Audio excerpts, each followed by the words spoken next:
नमस्कार, आपका हार्दिक स्वागत है हिंदी पौराणिक कथाएं यूट्यूब चैनल पर। दोस्तों, मिठाई बांटने के लिए हो जाओ तैयार, क्योंकि दोस्तों साल 2025 का पहला सूर्य ग्रहण 29 मार्च को पड़ने वाला है और यह शनिवार होगा के दिन घटित होगा। यह ग्रहण बहुत ही दुर्लभ माना जा रहा है क्योंकि साल 2025 में 4 ग्रहण लगने वाले हैं, जिनमें से पहले 2 ग्रहण मार्च माह में पड़ेंगे। सबसे पहले 14 मार्च 2025 को साल का पहला चंद्र ग्रहण घटित होगा और इसके ठीक 15 दिन बाद 29 मार्च को सूर्य ग्रहण होगा। इस प्रकार यह ग्रहण विशेष रूप से ध्यान देने योग्य हो जाता है। ज्योतिषीय दृष्टिकोण से यदि 15 दिनों के भीतर 2 ग्रहण लगते हैं तो इससे जुड़ी विशेष सावधानियों का पालन करना आवश्यक होता है, विशेष रूप से जब ग्रहण किसी देश में दिखाई दे रहा हो। इस विषय पर विस्तार से चर्चा करने से पहले भक्तगण भगवान भोलेनाथ का स्मरण करें और कमेंट में ओम नमः शिवाय अवश्य लिखें।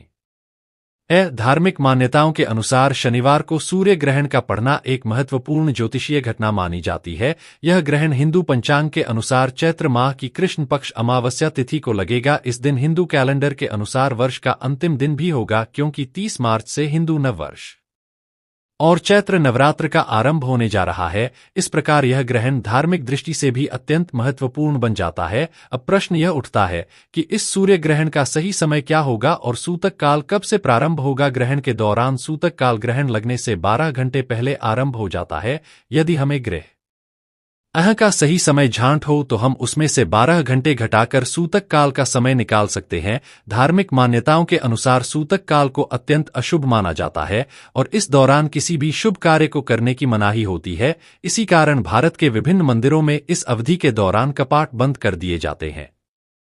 29 मार्च 2025 को सूर्य ग्रहण दोपहर 2:31 पर प्रारंभ होगा और शाम 6:01 तक चलेगा। इस प्रकार यह ग्रहण कुल 3 घंटे 53 मिनट तक रहेगा। इसका सूतक काल 29 मार्च की रात 2:31 से ही प्रारंभ हो जाएगा। हालांकि यह ध्यान देने योग्य बात है कि सूतक काल केवल उन्हीं देशों में मान्य होता है जहां पर ग्रहण दिखाई देता है। अब प्रश्न यह है कि क्या यह सूर्य ग्रहण भारत में दिखाई देगा, क्योंकि यह ग्रहण दिन में लग रहा है, इसलिए इसकी दृश्यता को लेकर जिज्ञासा होना स्वाभाविक है। ज्योतिषीय गणनाओं के अनुसार यह सूर्य ग्रहण यूरोप, उत्तरी अमेरिका और उत्तरी एशिया के कुछ हिस्सों में दिखाई देगा। क्योंकि यह ग्रहण पूरे एशिया में नहीं दिखेगा, इसलिए यह भारत में भी दृश्य नहीं होगा। इसका सीधा अर्थ यह है कि भारत में इस ग्रहण से जुड़ी कोई भी धार्मिक बाध्यता या सूतक काल मान्य नहीं होगा। हालांकि कुछ ज्योतिषाचार्यों का मानना है कि सूर्य ग्रहण चाहे किसी भी स्थान पर लगे, उसके प्रभावों को संपूर्ण पृथ्वी पर महसूस किया जा सकता है। इसलिए वे मानते हैं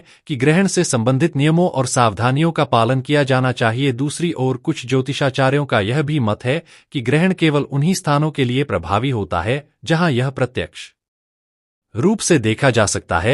यह विषय व्यक्तिगत आस्था पर निर्भर करता है कि कोई व्यक्ति इन नियमों का पालन करना चाहता है या नहीं। ग्रहण के दौरान कुछ विशेष सावधानियों का पालन करना महत्वपूर्ण माना जाता है। धार्मिक मान्यताओं के अनुसार इस समय भोजन ग्रहण नहीं करना चाहिए, भगवान की मूल आरतियों को स्पर्श नहीं करना चाहिए और गर्भवती महिलाओं को विशेष सावधानी बरतनी चाहिए। वहीं वैज्ञानिक दृष्टिकोण से देखा जाए तो सूर्य ग्रहण के दौरान नग्न आंखों से सूर्य को देखना हानिकारक हो सकता है, इसलिए इसके लिए विशेष चश्मों का उपयोग करना आवश्यक होता है। अंततः यह निर्णय प्रत्येक व्यक्ति के विश्वास और आस्था पर निर्भर करता है कि वह इस ग्रहण को किस दृष्टिकोण से देखता है और उससे जुड़ी सावधानियों को अपनाना चाहता है या नहीं। उम्मीद है कि यह जानकारी आपके लिए उपयोगी रही होगी। यदि आपको यह लेख पसंद आया हो तो इसे अपने दोस्तों और परिवारजनों के साथ साझा